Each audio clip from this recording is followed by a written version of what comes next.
Chapter 1 first introduces to the days before computers and online databases, when people had to use indexes.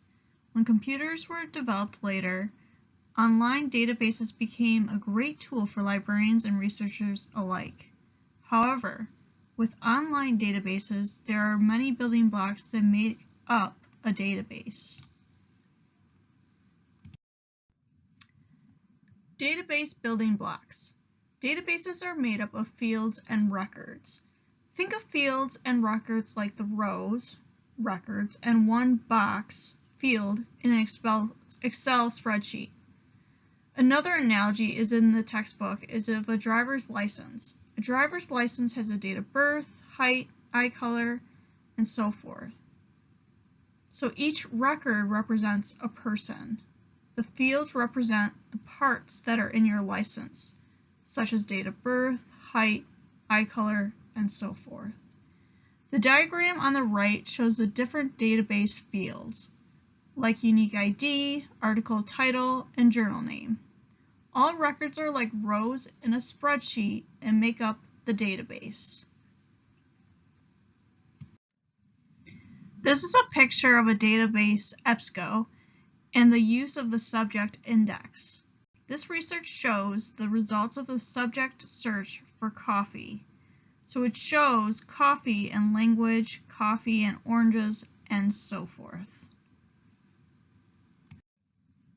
Chapter 2 gives an overview of the different tools a searcher can use. One of the most important tools is the Boolean search, and the first diagram shows AND. So if one were searching bananas and oranges, the results would show both bananas and oranges and narrows the search. If one were searching bananas or oranges, it would show a combination of both terms, which broadens the search. For not search, bananas, not oranges, would show results for bananas. This not excludes terms for the search. Controlled vocabulary is also known as a database's index, thesaurus, descriptors, or authority control. So what are the advantages of controlled vocabulary? Controlled vocabulary saves you from having to come up with and then search for every possible synonym or alternative spelling for a term. It will make the search more thorough and complete. It can be used to disambiguate words that have several meanings. For example, Mercury, a planet, a car, a god, or a metal, aiding in the precision of your search results. Field searching simply means the ability to restrict your search to a specific field. For example, to search just for the author field for a particular value, a name. Combining field searching with controlled vocabulary helps complete a thorough search. The picture below shows how one can use a combination of field searching within their research. While Chapter 2 covers basic search tools, the tools in this chapter help refine searches beyond the fundamentals. Basic tool number 4 is proximity searching. This is more sophisticated than simply using an AND connector. You are able to define the relationship between the terms, such as how close the terms are to each other and in what order they appear. This tool is especially useful for use in full text documents. Different databases use different terms to search for proximity. In general, they will search within a certain number of words between the terms or within a certain number of words with one preceding the other. In some databases, like Factiva, you can use a term to search for terms within the same paragraph, regardless of what order they appear in. Basic tool number 5 is truncation. This allows you to pick up multiple variations of a word without having to include or to list them all. Instead, it uses word stems to hit on different variations of the word. For example, using interest with a truncation indicator could hit on interesting, interested, interest, interests, and so forth. This is useful in both field and full text searching. Wildcards are similar but are used on a one-to-one to replace letters. Basic tool number 6 is using limits to constrain your search. Limiters you can use include only pulling scholarly or peer-reviewed search results, limiting by publication type such as book or journal, limiting by language, limiting to full text available only, or limiting by date. Basic tool number 7 is called pearl growing. This is where you conduct a simple search with high recall, then examine the results to find subject headings or alternate terms to get more refined results. This chapter also discussed a mental toolkit that is helpful in searching. This includes having a healthy skepticism towards the results that you retrieve, having a willingness to let go, and having mental clarity and patience in your search. Chapter 4 introduces us to subject databases. A subject database is an organized, structured index of commercially published material. So why use a subject database rather than a general web search? A web search will only retrieve items people have made freely available on the web, which excludes a large portion of scholarly published materials. A subject database will provide an orderly scan of appropriate published materials within a specific subject. This will provide more relevant results than a web search. A thesaurus is a good tool to use when searching a subject database. This is a hierarchical guide to the subject headings of a database. You can see here a screenshot from the free version of the ERIC thesaurus, which shows some of the portions of a subject record that might help you determine if it's the right term for your search. ERIC is the Education Resources Information Center. This is the premier database for education. The screenshots are from the ProQuest platform, which is provided through Wayne State. Listed here are some key features of the database, including basic and advanced searching, the ERIC thesaurus, limiters for narrowing results, and various ways to manage results. PsycInfo is the preeminent index to psychological literature produced by the American Psychological Association.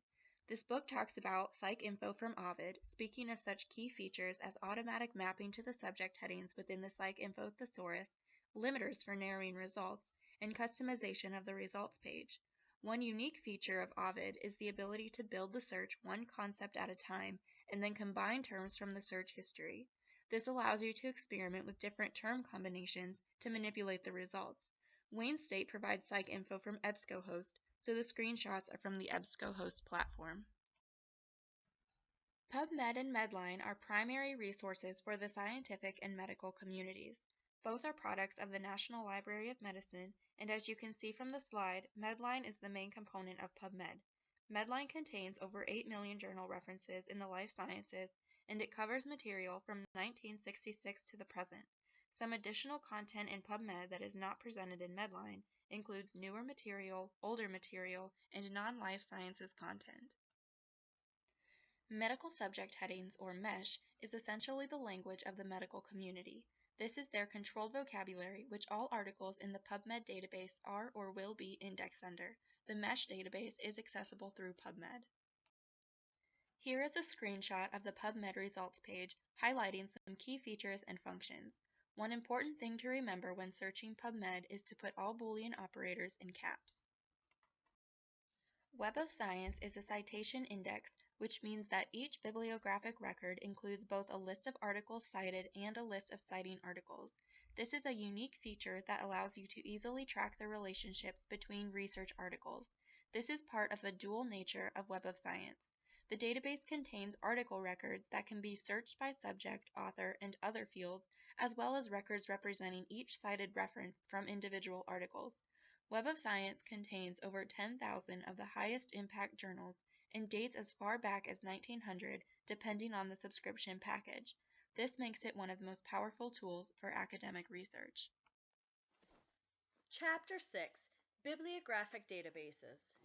These databases provide information about the contents of a particular library or libraries, or any other collection of book titles. Every library's online catalog is a bibliographic database. WorldCat is a bibliographic database that's the world's largest and most comprehensive catalog. It has over 250 million records. WorldCat has a variety of uses for librarians. These images show just two of the screens that you will find in WorldCat. On the top is a picture of the advanced search window that shows you some of the fields that you can search and how you can limit your search in order to refine your results. On the bottom is an example of a search result page from WorldCat. This shows how the results are organized and the way that you can sort or limit the results in order to refine what you're looking at. Chapter 7 discusses the humanities databases. One of the first examples they give is America, History and Life, or otherwise known as AHL, and its complement Historical Abstracts for World History, which were the flagship products of ABC Clio, which was originally a family-owned company devoted to history and social studies reference products. In 2007, the two databases were acquired by EBSCO, and by July 2008, they were available solely through that interface. Gail Goldman in 2008 described AHL as the definitive bibliographic reference covering the history, culture, area studies, and current affairs literature of the U.S. and Canada from prehistory to the present, and whose content and functionality has only gotten better since being acquired by EBSCO. In terms of scope and coverage, the journal list for AHL included 1,800 titles as of 2011. Analysis of the list shows that coverage from a few journals extends back to the 1800s and early 1900s, with the majority of the coverage starting in the 1950s. The database is updated monthly, and approximately 1,600 or 16,000 entries are added per year. The text goes on to discuss different examples of searches and findings provided by AHL database searching.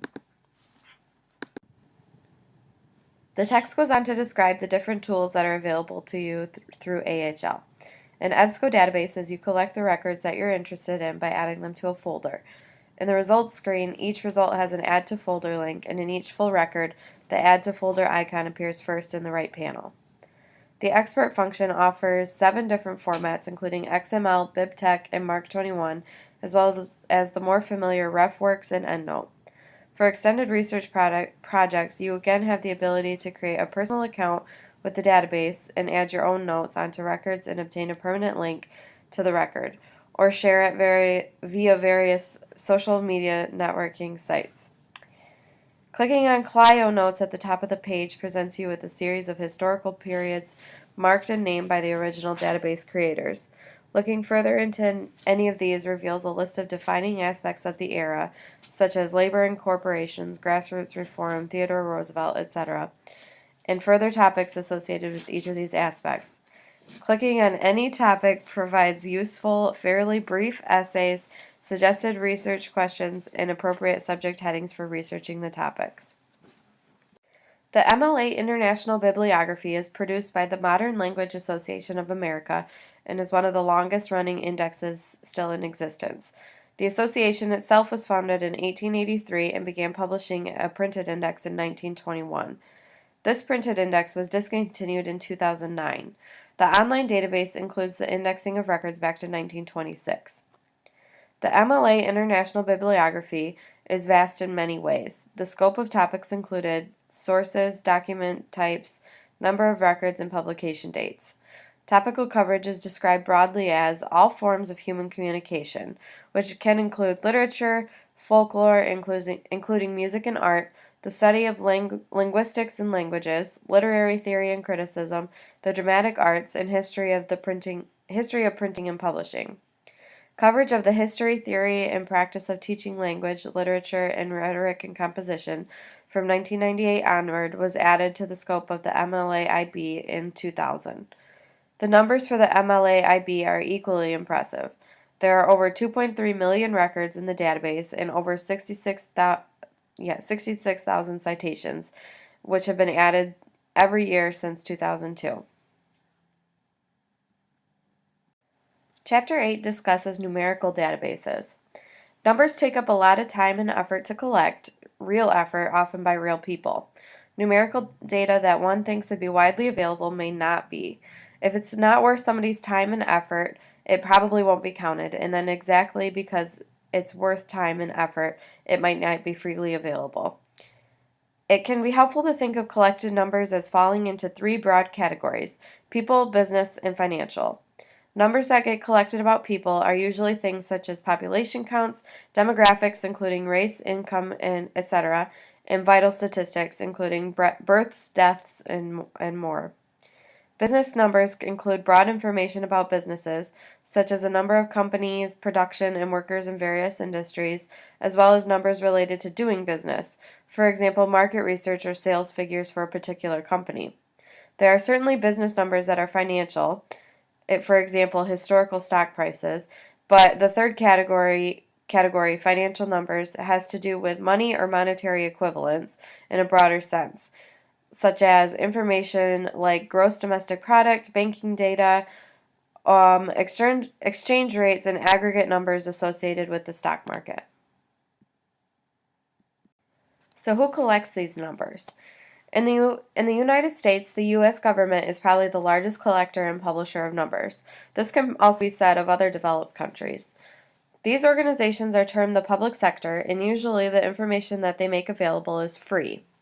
Try the public sector for when a reference question involves numbers having to do with people. It is suggested to try a government source first, as long as the question is about people and not people as consumers. At the opposite extreme, we have the private sector. The private sector is trade or business organizations, professional associations, market research companies, and polling and surveying organizations.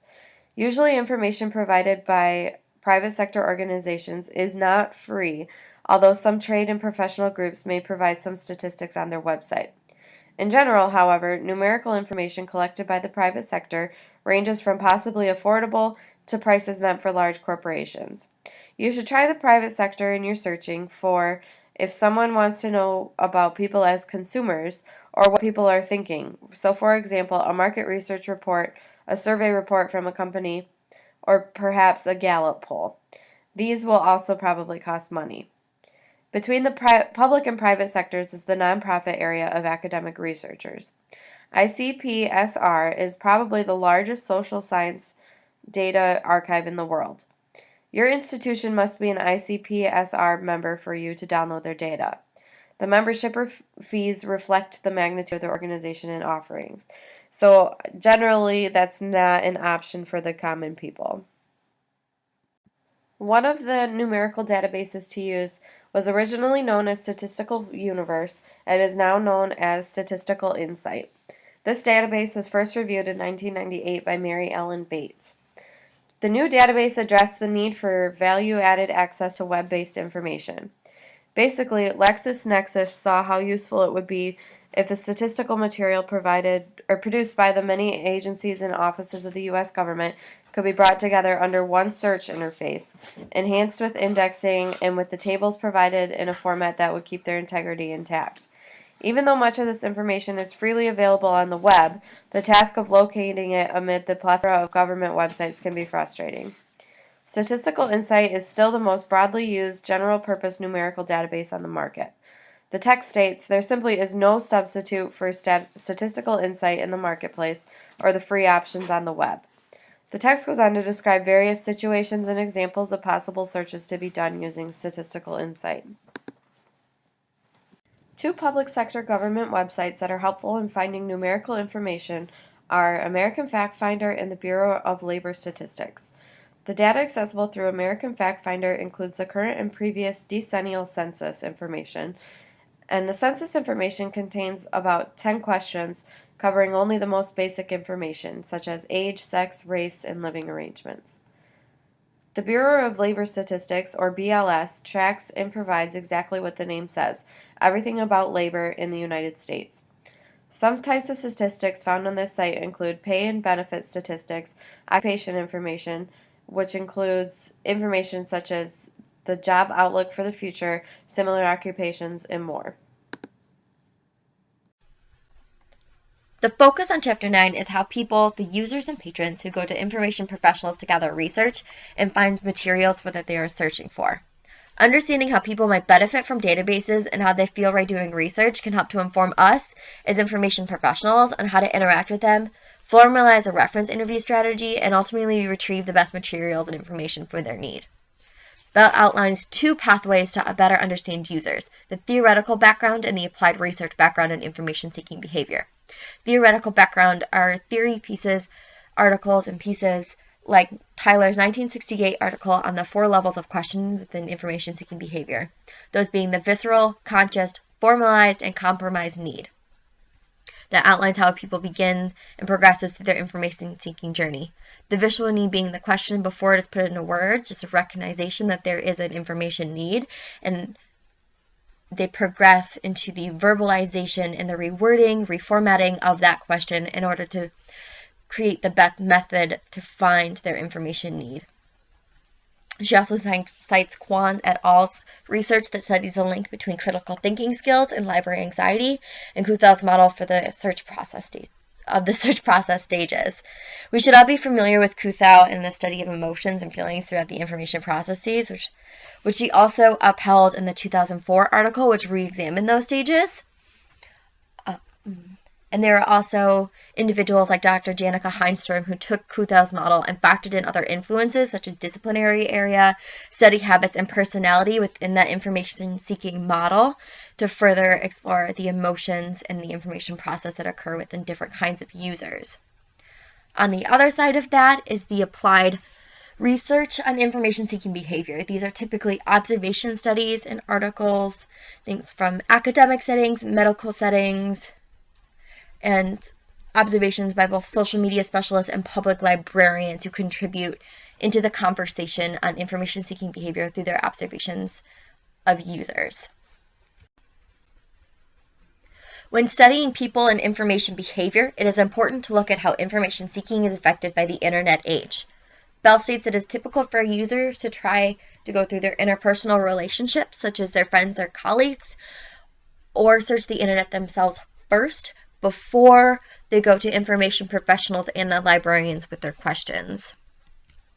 This typically has to do with time constraints, which do play a role. For when users are crunched for time, they're more likely to go to the internet for fast retrieval. It also helps to reduce the level of anxiety and embarrassment for asking these questions, going through the internet, which you can search yourself, and it can be between you and the Google page, rather than going through a stranger like a librarian with these questions. This tends to be especially true for medical questions, questions on sexuality, similar, more personal questions like that. But it also opens up users to more information overload or a general problem with getting started because of the vast amount of information that is available. Bell also outlines how many of these internet searches are trial and error based, that puts in a sentence into your Google bar and changes a word or a phrase within that in order to yield different results, and continually doing this until they find resources that they need. Typically, this is done by scanning articles and titles for fast retrieval in order to find what they need, and they are absent of Boolean logic or advanced searches typically. Bell also states that because users typically go to the internet first, that the questions that come to information professionals and librarians tend to be more harder and complex, generally speaking, and this makes the reference interview so much more important. Knowing all of this information allows us to progress to the reference interview. Because other texts within this class discuss the reference interview in more detail, I won't spend too much time discussing it, but it's important to remember that the reference interview is essential to information retrieval, especially with patrons. The ultimate goal is to better understand the question or need and the literature on it, finding out what has already been investigated and found by the user, developing synonyms and an overall strategy to find the best material for the question. Active listening, empathy, and positive body language are essential to this in order to establish a comfortability and trust with the patron that is expressing the need. Of course, this also becomes more difficult over other pathways such as phone, email, chat services. It is also important to always invite back, keep open communication with those patrons in order to continue to have a relationship within the question, to read their body language, and to know when to stop giving information, knowing when the level of information that is already retrieved and given to them is enough to satisfy the information need. Chapter 10 is about choosing the right resources for the right question. So when do you use databases and when do you use web searches? Knowing which source is best to find the right level of material for the information need is important. Knowing where to search and what pathway you should take is very important, and that's why the reference interview is always first and it is always key. It will help you get a better understanding on where to start and where to explore the question. Databases are more helpful when the need is based on authority and credibility. These are requests for articles, book questions, business questions, law questions, and medical questions. Web searches, however, are perfect for pop culture, local information, tracking down citations, rare or obscure questions, standard facts and statistics, and medical questions. It should be noted that book questions can be taken on a case-by-case basis, where obviously if the question is about whether a library has a certain material, the library OPAC would be the best database to use. If questions are about other books, WorldCat, if it is available, could be the best resource because subscription databases aren't trying to sell books and typically have less screen noise, as Bell states, than the other web pages. And if the question is about a textbook for like a high school or college, it can be better to use Amazon or Google searches, other web pages to find that information. Medical questions are also based in both camps because of this case-by-case basis. If the request is coming from a medical professional or a medical or nursing student, it would more likely be better to use a database resources to find the answer to these questions, while questions from laypersons on medical information, it may be more accurate or suitable to use a web search to find that information for them. Once it is established that a database is required for the information need, Bell offers 3 scenarios which affect the database selection process and to determine how and where to begin database searches when yourself or your institution has either many databases at hand, only a few databases at hand, or when there are no databases at hand for use. When database resources are plentiful, evaluation is necessary. Look at the subject coverage, the kinds of materials, magazines, scholarly articles, books, book chapters, things like that. The date coverage, the level of material, whether it's popular or research-based, the searchability of the databases, and whether or not if it provides full text, and whether full text is necessary to fulfill the information need. For a few examples of evaluation materials. It is also important to note that you can use multiple databases to answer your question, and it is perfectly okay to use web searches to gain background information on the topic so that database selection is easier. Knowing where your topic fits makes it easier to choose which source would be the best. With only a few databases at hand, you repeat the same evaluative processes for the first scenario. The same evaluation, multiple databases, in the same manner. In this case, it may even be easier to find a database because it's easier to familiarize yourself with a limited number of databases rather than a plentiful, almost unlimited amount of resources. When no databases are available, be sure to take advantage of free online databases. Often government agencies put their database content online for free. Google Scholar is also effective for article searching and has a lot more advanced searching possibilities than regular Google searching and web page searching.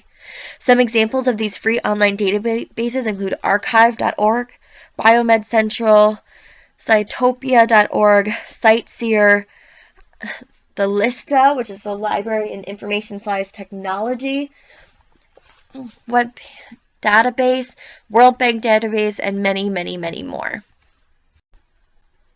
Here is just an example of archive.org's homepage, which is a free online database.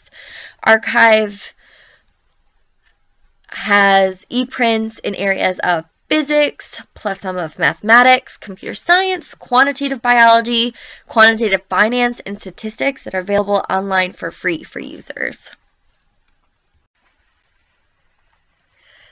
Chapter 11 elaborates on how we as information professionals should evaluate databases and on what criteria to evaluate them. Institutions don't change their subscriptions overnight, and they don't change their databases very often, so evaluation is essential to that process of change. Let's start with the initial information to gather and what to look at. Often databases are offered through different vendors, so shop around. Searchability and structure of the database can vary depending on which vendor is providing that database, and it could yield different searching experiences. Look at the existing reviews that may be out there for other customers and institutions. These are not to be used alone in determining whether or not to adopt a database, but are often a good place to start your own evaluation, to give you ideas of what to look for and what to evaluate. As for the database features themselves, evaluate the coverage. What is the scope of the databases? Is it multidisciplinary? And what level of material does it cover? What format are materials in? How are the graphs and tables reproduced? Is there a selection policy? For example, is it peer-reviewed only? How are they indexed? And what is the date or geographical coverage? So are they only within certain time frames or certain parts of the earth? Like, are they only westernized articles? Are they in other languages? The currency evaluation helps to show us how often materials are added, such as if a journal is published in print, how soon will it be available on the electronic database? What is the size? How many records does the database itself encompass? Are there any errors? Typical errors such as factual errors, typos, and indexing errors can be hard to test, but keep your eye out and spot as you are evaluating to see if there are any errors. Are there any database aids or help functions? And lastly, how much does it cost, and does it operate on a certain platform? Is the database only affected on Linux or iOS or Windows platforms, or does it not matter? These are all things you should keep in mind through the evaluation process. Vendors often offer trials of their database to help with the evaluation process.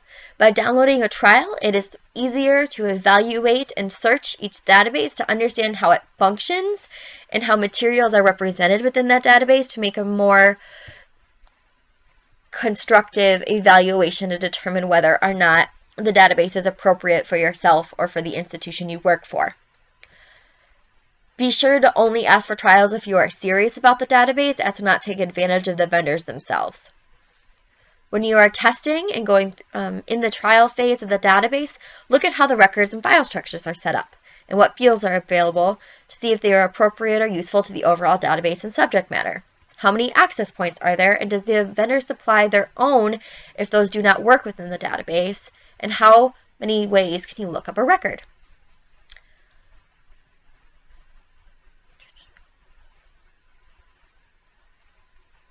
Searchability is an evaluation of the indexing and catalog of the database. Vendors provide documentation to show how they set up indexes and how many human interventions, cataloging, are applied to the records. So, are there stop words? Is there a controlled vocabulary or a thesaurus available? Can you adjust the date range? Does it offer limits to what you search? Can you browse subject terms to help find the correct subject term? And how many terms are there overall within the database? Are they bold or specific subject terms? Was there a mass search and replace for the old terms when those old terms are phased out with new ones? Does it offer abstracts, and if so, are they just the first paragraph of the article, or are they long and detailed to get a better understanding of the article? And are supplemental titles offered to clarify the scope of the article? This becomes increasingly more important when articles are more funny or cute in nature, the titles, and so we could better understand them when we're searching for articles. Usability is an evaluation of the user interface, and this offers both objective and subjective evaluation. So it's like looking at whether or not it's simple or cluttered, or how the color contrast works to determine how you react and how you respond and how you believe your users will respond to the interface. The treatment of the research is very important when looking at multidimensional databases over single subject databases. It helps to look at what level of materials are provided, like the level of research materials, how many scholarly articles, and how are the scholarly articles identified as opposed to, say, newspaper articles or magazine articles. And do they indicate what percentage of the articles in the journals are scholarly sources? To continue with the more specific evaluative properties, it is also important to look at how records are sorted, displayed, and what the output capabilities are for each database. Specifically, looking at the level of control you have within the sorting, the display, and the output of the materials that you are searching for, and what formats are the outputs in once you recover the materials. When comparing databases with each other, compare the list of sources, journals, and document types that are available in each. Look for any overall overlap and any unique titles that are in each different source. Also look at how the search results are displayed in each and compare and contrast the scope in comparison with your evaluations earlier. It may also be relevant to look at the holdings of other peer institutions. For example, if you work for a university, looking at what databases other universities use and other resources that are at other universities may influence whether specific databases may be relevant to your own institution. And what is the ideal assessment of the coverage in relation to the subject matter? Or rather, what percentage of the overall literature of a subject is available within that database or those databases? This can be very hard to determine, but is a very thought-provoking question when evaluating databases and determining whether or not it is appropriate for your institution and whether or not it will meet the needs that you are seeing.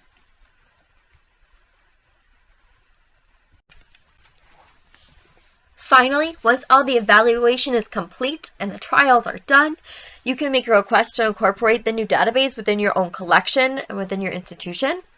If you are within a larger institution, write a report, but make it concise and clear to support your observations. While you may have enough material to write a 15-page paper on the benefits of this database, it is better to keep it clear and concise in order to get your point across better. Be sure to include what the database offers to the institution and how it can be effective to who is using it. So how is it unique? How will it be used? How does it complement the existing collection? So how it fits in and stands out at the same time. So be clear on who you believe will benefit from the database and how it can be marketed to ensure a larger audience will use this new material, these new databases. And most importantly, how it can be funded. You can also include positive reviews and feedback as well, cited accurately in the appendix, and quotes from the main document in order to support your acquisition of the database. That is what Bell suggests. It helps to heighten your argument and to really bring home the evaluation and why you believe that these databases will help the institution overall. The beginning of the chapter discusses the basics of teaching. So the first principle is to teach your audience. Use visuals, try interactive teaching. Principle 2, avoid lecturing. Avoid lecturing because people usually don't retain as much information as if one were to demonstrate or use interactive teaching. 3, wait for the answers. Let there be a pause to give a chance for people to answer your questions. 4, less is more. Sometimes you can teach too much information. Gauge your students and the information you are presenting.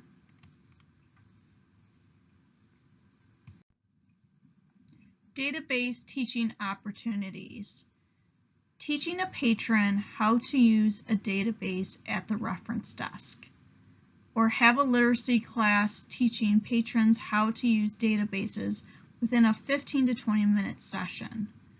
Go step by step and try to have interactive teaching while teaching how to navigate and use an online database.